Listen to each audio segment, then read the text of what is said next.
Welcome to the Produce on Purpose podcast, where we experience life being the real you.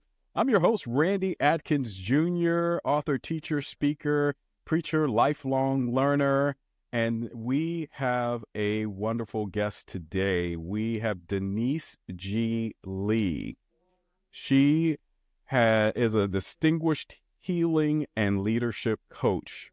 She's renowned for her expertise in helping high-achieving entrepreneurs overcome trauma, anxiety, and emotional barriers. With a background in managing multi-million-dollar projects at FEMA and the Census Bureau, Denise has transitioned into entrepreneurship to pursue her passion for personal development. She's a survivor of a significant personal trauma, and she is empathetic with her approach to coaching. Denise's work focuses on building confidence and resilience through practical psychology, strategic planning, and empowering clients to lead fulfilling lives and businesses. Denise, welcome to the Produce on Purpose podcast. It is great to have you. How are you today? I'm doing good, Rev. I just caught myself. I asked you before we had this conversation, can I call you Rev? And you're like, You no, Randy's can. fine. But I was like, you're a man of God. So I just deflected. Hey, that works for me. It is fine. We know that titles don't make us anything. It's just what we are all about and what we're sharing. And that's one of the reasons you're here on the Produce on Purpose podcast. And I would like for you, if you would start off by sharing a little bit about how you came to begin talking about healing and leadership and what motivated you to do that. It is quite a journey. I think it came from a point of surrender. And I think about in my own personal relationship with the Lord, like having that surrender. And it all started with realizing that what I was doing professionally was a response to my trauma and not how God designed me to bless other people through my work. And so let me Wow. explain when I talk about that. So you gave a really great introduction about me, but there's a lot of pockets in between that nobody knows in anybody's story when they talk for sure, right? Yeah. And so while I was managing those multi-million-dollar deals, I was also in a full-blown alcoholic. I was a full-blown alcoholic. I drank 2 to 3 wines a night. I had promiscuous sexual relationships with some people I don't even know their names. Mm. I was a person that would go into rage bursts with clients at my job. There was so much things that were out of all the things I didn't process and deal with and let God work through me. But even though on the paper everything was okay, anyone who saw me in person knew I was falling apart at the seams.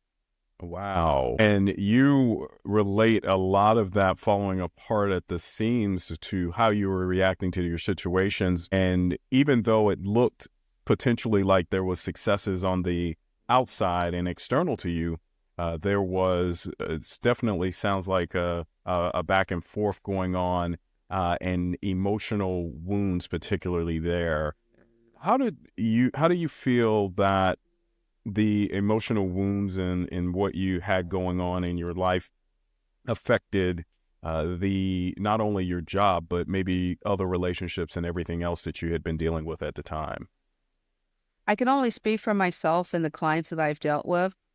But when I see someone who labels themselves as a perfectionist, an overachiever, driven, very rigid, I see someone who felt out of control, someone who felt unsafe, unworthy, unheard.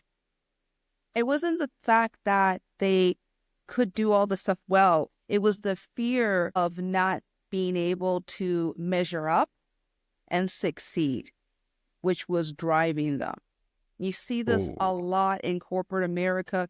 You see this a lot in people who have achieved a lot. The pressure they put on themselves is nowhere near the pressure that they receive from other people.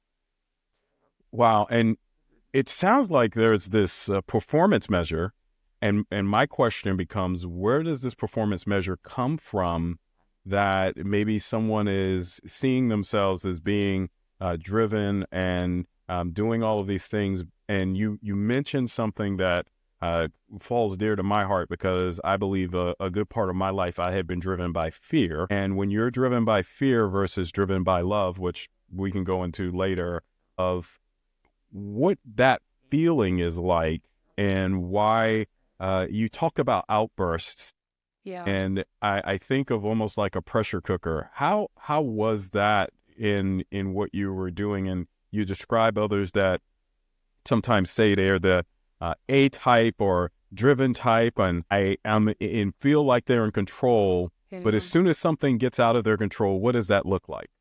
Well, there's a couple of things going on that I think the listeners, the viewers, however you're consuming, should understand.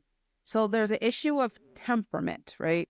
There are some of us that are just naturally choleric, sanguine, phlegmatic. Where you guys can look it up later when I'm talking about. There's different temperaments, right? Yes. And you can't change that, right? That's just built into. I think about the personalities of Peter in the Bible.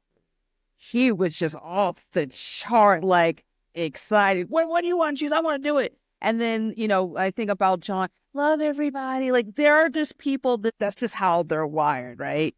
Yeah. But then there's also people that have had circumstances change them. Mm. And so let me give an example. Imagine you grew up in a family where your dad was gone, right? For whatever reason, because he had to work or he just abandoned the family for whatever reason. And you had a mother that was very needy emotionally, very scared. Your personality changes to more aggressive caretaking because there was no one filling the vacancy of male figure. So people can adopt personas to adapt to where they are. And in my case, I adapted to very aggressive, dominating personality because I never resolved all the hurt and the pain that caused me to put on this shell to protect myself. I woke up and I was ready to battle. And I went to sleep ruminating about all the people who did me wrong, not understanding the role I played in it. Ooh, wow. That's amazing. And I think sometimes with fear and the driving of fear, we can sometimes be in a space where I've heard it multiple times, and I've been in situations where I felt like the world was against me. I was the only one around, and that when it came down to interactions and relationships, that it really was the way that I was seeing the situation. And so you're talking about traumas potentially, attachments potentially, that we all can end up having that can show up in our lives as this dominating piece of our lives. Can you tell and share a little bit about how do we begin to, first of all, identify that in our lives? And then secondly, what's like the first step to start to move to more of a healthy drive as a leader and as someone that's out there trying to do and relate with others? Hmm. So everything that I'm about to say is rooted in a concept called transactional analysis psychology. It was founded by Dr. Eric Berne. And the concept is that in order for us to feel safe, aware, and connected, we had to do transactions in order to receive strokes. So what I'm talking about is, for example, in order for me to have the transaction of us having this conversation, I needed to prove worth and value in order for you to feel the value that this conversation was even worth the merit, right? Mm-hmm. That was a transaction. We're having transactions all day, every day with others. For example, I have transactions with my husband. If I'm nice to my husband, he'll smile and wave at me. But I have to do a certain behavior in order to receive it. So it's a lot of gives and takes. We don't really see it because it's so autopilot for us in our culture. that we don't see the little transactions. Unfortunately, for a lot of us who grew up in unsafe, dysfunctional families, when I say dysfunctional, their needs weren't met or nor understood or cared for. We do things called maladaptive. Maladaptive is like things that on the surface seem like good, but is actually bad. For example, and I think about specifically mothers, they do this. They are, and wives, they nag and complain. Honey, you need to make sure you clean up this stuff. How many times did I tell you to do this? Remember when I had other people have this? And they're doing this from a place of fear and control and Right. resentment. And instead of saying, honey, I feel fearful and afraid that we might get hurt because there's stuff on the floor, it turns into nagging and complaining. So I'm trying to answer the question saying that in order to heal, you have to understand the why. Yes. And understanding the why behind what you're doing will put you on the path to finally saying, okay, I have identified an area that I need to begin to work on or process so that it's there, but I don't even know when I made the attachment. I didn't know I had trauma. I didn't know that this was something that was every time that I would come into the situation, the feeling or the emotion that I was having, I was attaching it to maybe something I had experienced in the past. How can we start to move towards a place where now you've identified that and you say, hey, I've got a problem. I've either started talking to a therapist or started going through the process of identifying this thing in my life. What is that step that I start to take to say, can I move to a more healthy situation? I always swing it back and ask the question, how comfortable do you feel in your skin? Because there's Mm-hmm. no way I can talk, or a therapist or any qualified medical practitioner can talk with you and your nervous system is shot. And let me explain when I say your nervous system is shot, because a lot of people don't know what it is. They say, well, I'm just anxious, or I'm busy and I have a lot of things. They're the fidgeting a lot, or their mind seems scattered, or they want to pile on their calendar high with stuff to do, or they're quick to be angry, or they're feeling easily frustrated and discouraged, or they get and depressive or bipolar. They're high one minute and they're low one minute. That's a dysregulated nervous system. And there's Mm-hmm. nothing anybody, a therapist or doctor, can do unless your nervous system is regulated. Nothing. Nothing. Right. So what you would do if you're recognizing you're at that wire, like, oh, I see there's something off. I'm suspicious. I'm angry. I'm paranoid.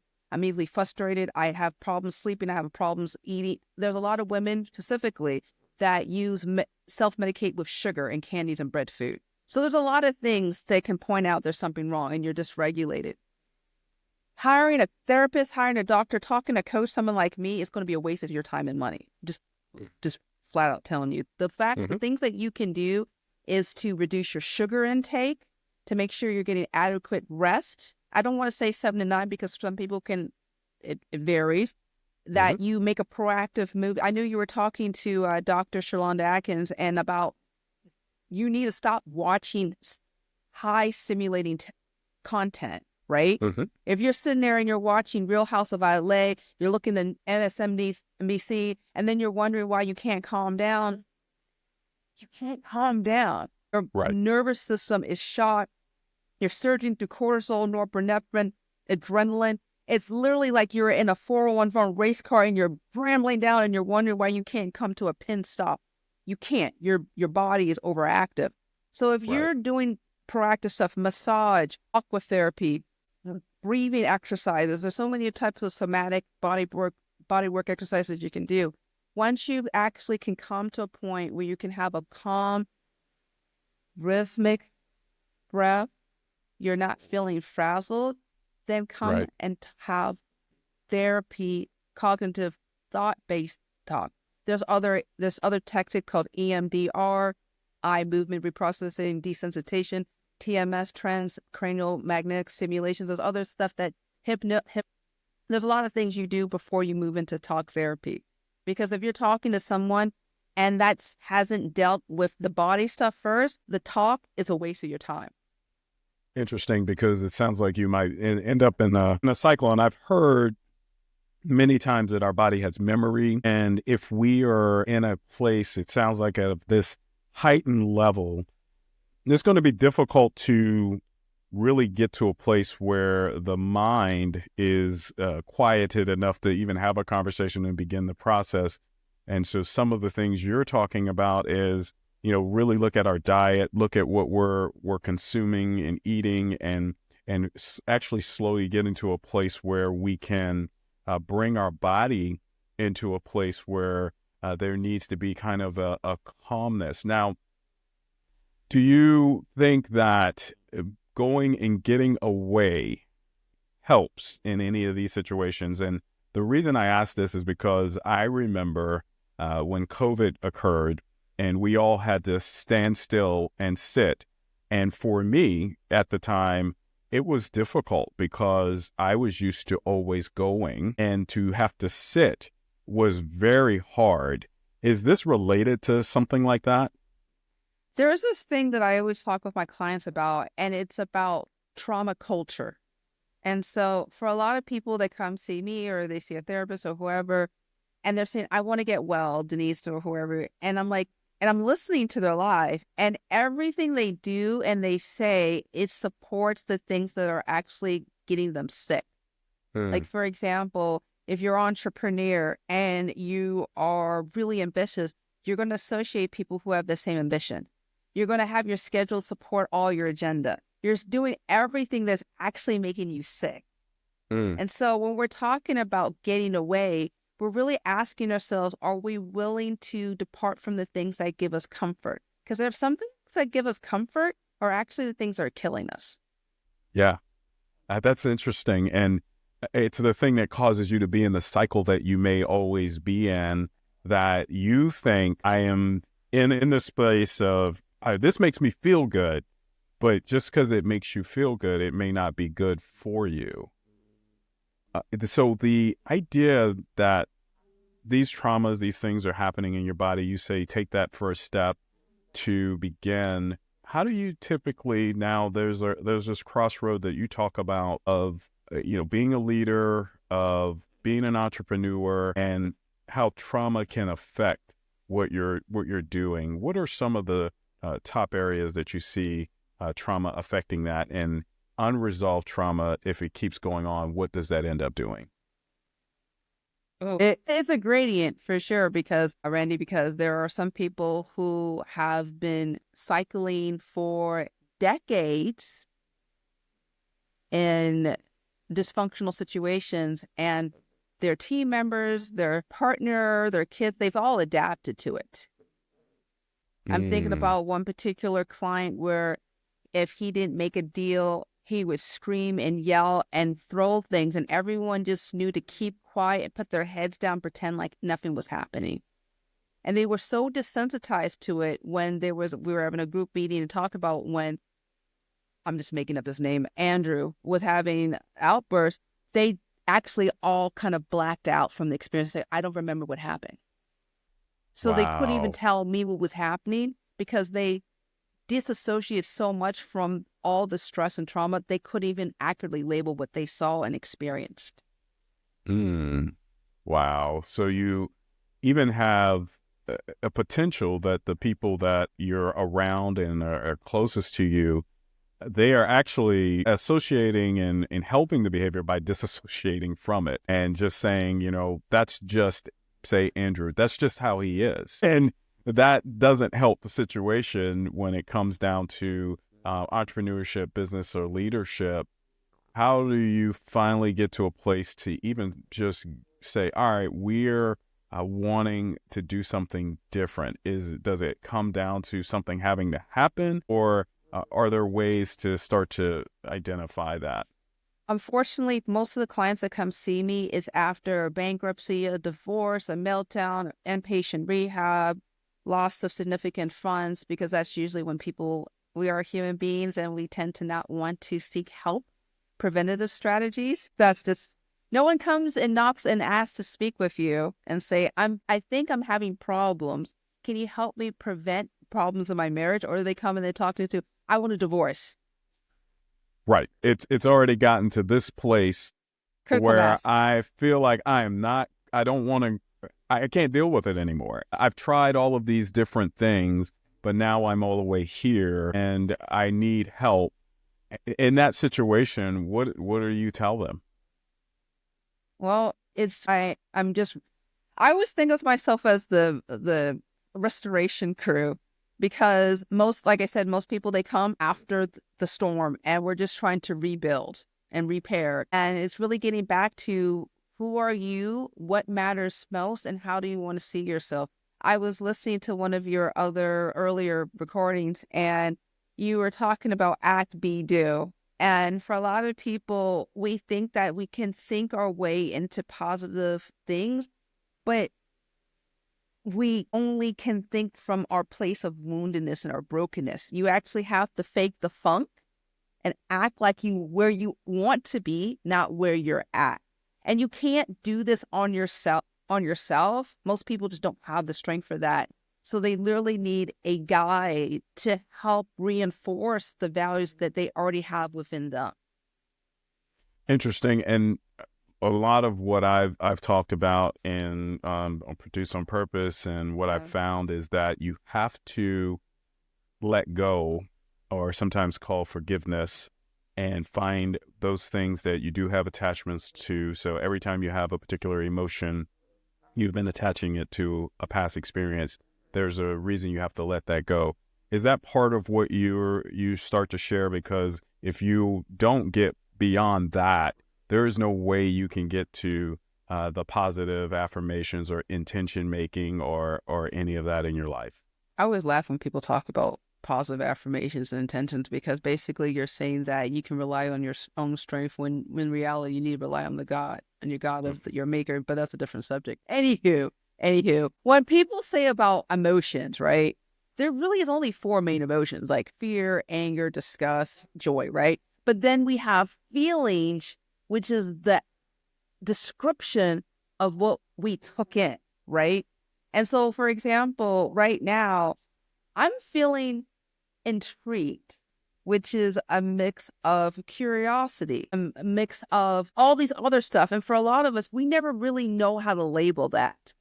Right. We're just throwing stuff on the wall and say, I'm feeling all this stuff. I'm like, well, why are you even feeling all that? Is it even really true? Our experiences, our upbringing, our culture, our where we are in time and space, and the people around us can give us labels that are not even really accurate. Right. And those can take you down a particular path, especially if you have taken that in and said, hey, this is how I feel. Every time something such and such happens, I get angry. And, we understand that many times anger is really just a secondary emotion. It could be that you were frustrated, or you were actually scared, and it comes out, you just say you're angry. How do we begin to label those things in the right way and really begin to process those? Because it sounds like it's imperative that we do that, not only for our relationships, but it sounds like for our businesses as well. It's for your life. It's for your life. I want to go back. All the therapist says, here's your feelings, Will. And like, that's cool. Like, whatever. Like, you got something.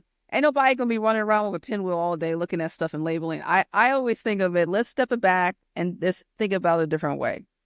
So let's think about primary colors: red, yellow, green, blue, right? This is going to be incredibly awesome for some of y'all right now who are listening. So let's think about what red is, the color red, right? Like, literally, you're flaming red. Yep. What happens when there's a light on your red when you drive in? What you do when the light is red and when you're driving your car? Stop. You stop. Okay. Stop. Boom. Stop. Okay. So we got red. Let's think about yellow. What happens when it's yellow? It's not red. You're feeling a little anxious, a little nervous. What do we do? We proceed with caution. Yellow. Okay. Slow down. Yes. Slow. So we're not there, but we slow your roll a bit, right? So red, Right. yellow. All right. I'm going to talk about blue, and then we'll talk about green, because green's kind of obvious. So let's talk about blue.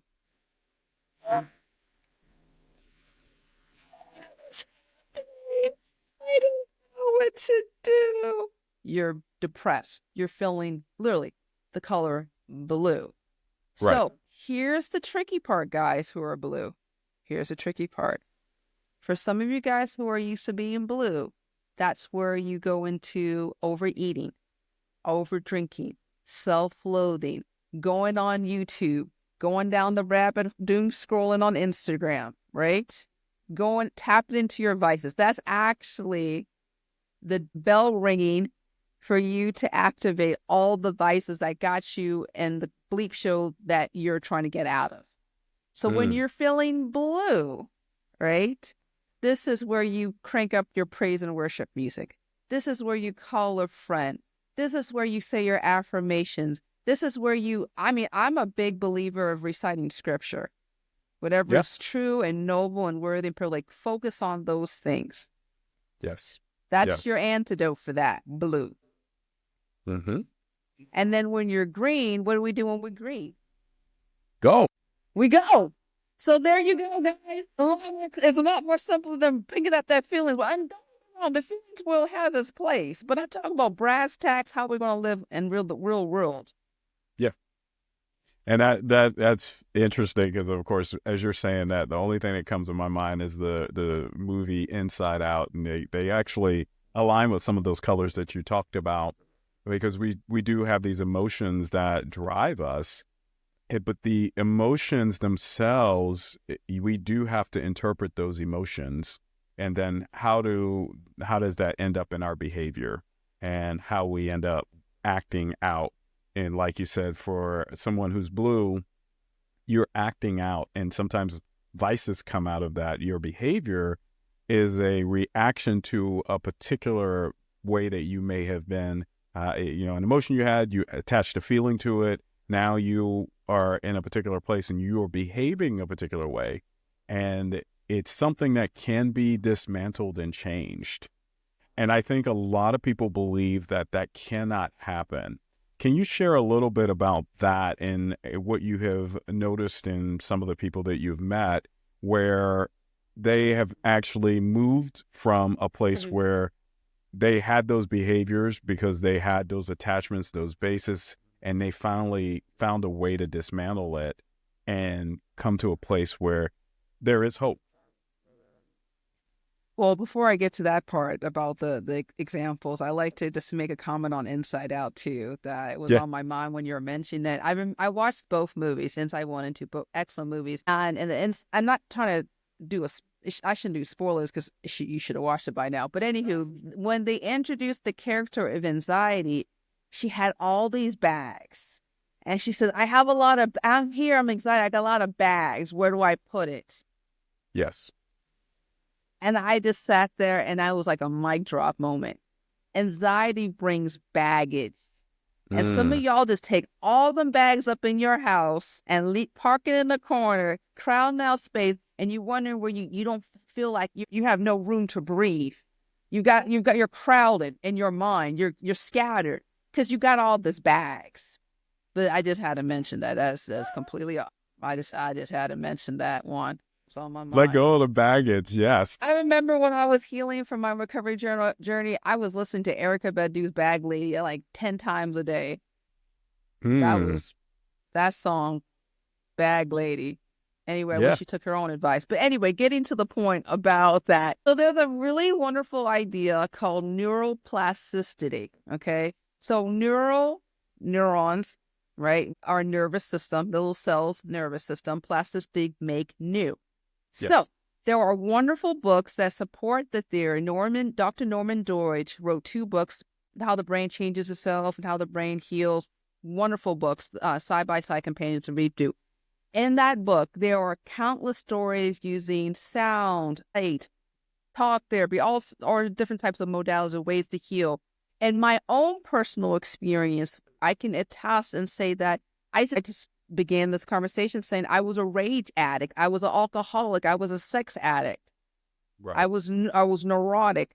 I always felt suspicious and nervous and felt criticized and unaware. I was always talking a million miles an hour and then my eyes were scattered back and back. My body was in overdrive. Couldn't articulate thoughts. Remember, many people would say, I don't understand what you're saying. because my Right. mind was moving a million miles an hour. Mm.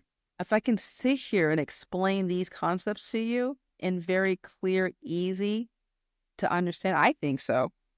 Mhm. That's proof within itself. Our brains can heal and repair. Yes.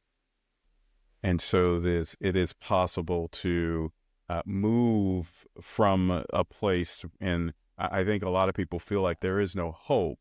And so you are providing hope, and you're saying we can get to a place. We just first of all need to acknowledge and say, hey, this is something's not right, and I want to get to a place. And you're talking about the body getting to a space, and then having the conversations and moving down the path. And I guess the other question I have is, a lot of people always say, well, how long is this going to take? Because, we're in a microwave society. What would you tell them? My eyes just went buggy every time I said that, right? Because we're so used to having packages delivered 2 days, sometimes same day, right? Yes. Now we have streaming technology on demand. And I think about it this way. Think about this. Remember our grandparents when they great or even great grandparents say, I'm going to wash the laundry. What did that mean? I'm going to wash the laundry. Man, they could actually end up having to go into a bucket with a washer. That was washed with some rocks Yeah. and wash the laundry. Now people say, I washed the laundry. Girl, you just lifted and putting stuff in a container and hit pressing a button. Yep. Our brains have adapted to ways of processing that's instantaneous without delay. I have problems. I just pick up this device and start punching buttons and people will arrive. And if you're taking that approach to healing, expect to die early and young of cancer. I mean that generally. When our bodies refuse to let the stress evacuate from our bodies, we produce, I just mentioned some chemicals, cortisol, norepinephrine, adrenaline. Those can mutate cells. Mutate cells can cause cancer. America, we know about 1/5 of Americans, 20% of Americans have cancer at one point in their lives, right? Yeah. In corporate America, 1/3 of people get cancer. That's not by accident. If you are not giving your body the permission to release all that pent-up stress in your body, Yeah. it will impact you one way and another. And so for me, when people say, well, I don't have time for this, it needs to be quickly, I need to have agenda. I said, well, you know what, sweetheart, go ahead and do that. Call me when you get out of rehab or the hospital or whatever, or there's none to me.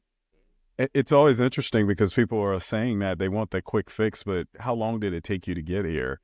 You're 20, 30, 40, 50 years into this, and you're wanting it fixed in a few months or a few years. Sometimes it's not that quick. Sometimes it takes time.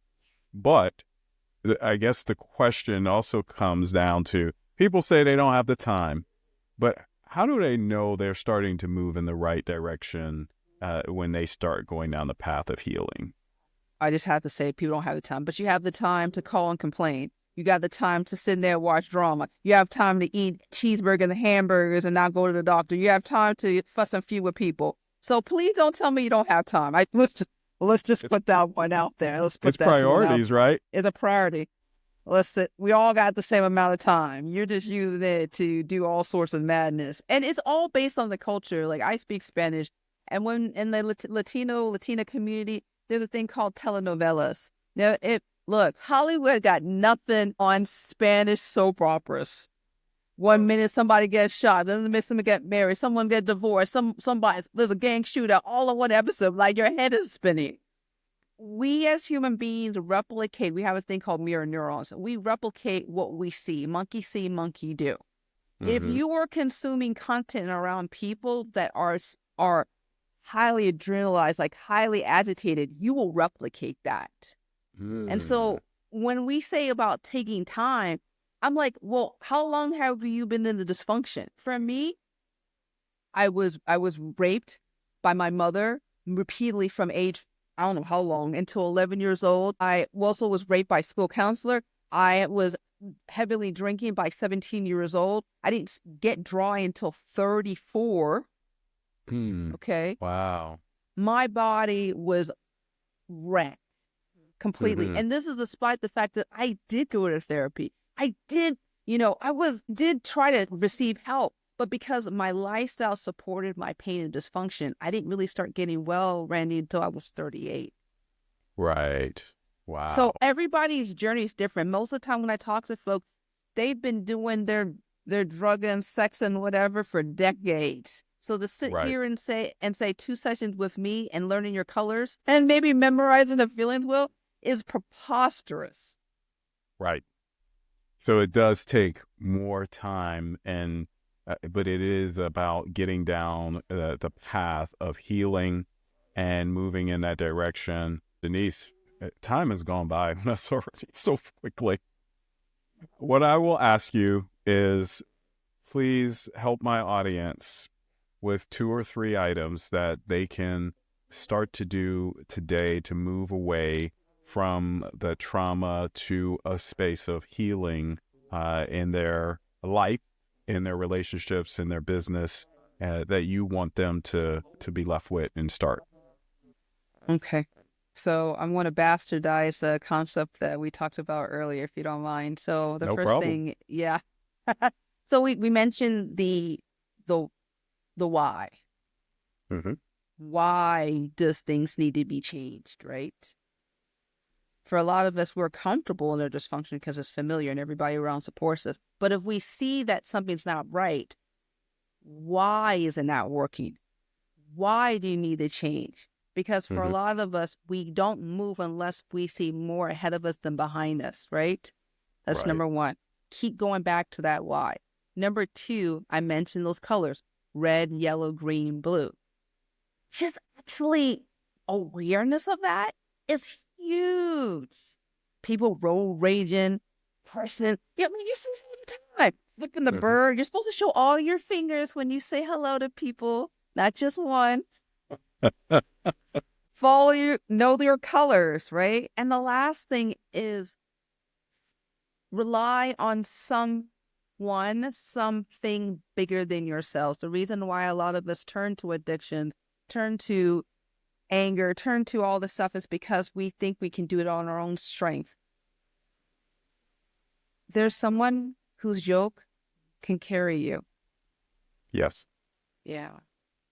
And it can help you along the way and help to guide you to where you are not the only one on this ship. You are not the only one guiding and moving forward. You're not in this alone. And Denise, this has been an awesome conversation. I ask you to share with the audience, how can they get in touch with you? And if there's anything that you want to share with them of helpful products or anything that you may have. Yeah, so the best place to find me is my website, deniseglee.com. Just literally, all right, if you're lazy, just go and just write Denise Lee Coach and like the internet will deliver to you. I've got over 100 articles on topics like this. Always, everyone who works with me, they take their life script. You can take it free on my website. There's a big banner that says Know Your Life Script. I developed a little short quiz for you to understand your motivations on certain behaviors that you do. So it's free to take. Just go to my website, deniseglee.com. Denise, so awesome. I encourage everyone, please reach out to her. Check into those articles you've heard based on our conversation today. Some of the basics that we all need to take a look at in our lives. I am a witness that trauma can affect your life. And if we don't go through the process of looking at our bodies, we don't want to be in a high state of just overstimulation and in a place where we are unable to take in information. Then you want to get to a place where we can start to release those items out of our lives and start to move in a direction where we're healing, because healing is important. And one thing about healing is that it is a process. And no one says that when I cut myself, that tomorrow I'm going to just be healed. And I'm not going to continue to pick at the wound. I'm going to allow it to heal. So it's a process. And so Denise has shared that great information. And do you know your colors? That's all I got to ask. Do you know your colors? If you know your colors, then you can start to identify those emotions at the basic level. And let's remember that red means stop, that yellow means slow down, that blue means, hey, I need to take a look at this situation. And green says, hey, let's go. Let's do this. We are in a place where we're ready to move. I have enjoyed the conversation. I hope everyone will continue to take in everything that we talked about today. And most of all, that we will all produce on purpose.